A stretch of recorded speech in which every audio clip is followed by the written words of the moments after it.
Okay, so back in 2015, when Russia was at war with the Ukraine, while Russia was attempting to annex Crimea from the Ukraine, Russia pulled a bold act of war by turning off the electricity from the actual networks of the power grid in Ukraine for either tens of thousands or hundreds of thousands of people. The authorities in the Ukraine were able to get the electricity back on in a reasonable amount of time by rebooting the whole system. But the very act of doing it kind of like made the world turn and notice, because this was the first act of covert cyber warfare.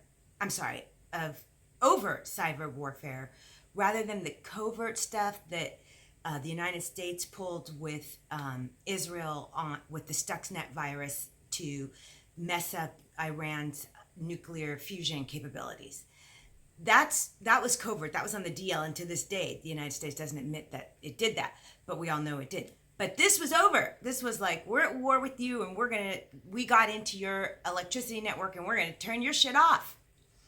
So the world like noticed, and Andy Greenberg from Wired has a fantastic article about this, and it's called "How an Entire Nation Became Russia's Test Lab for Cyber Warfare," and it ran June 20th, 2017. I will link to it, but if you want the primer, Andy Greenberg was actually interviewed by Terry Gross on NPR's Fresh Air, and I will link to that as well.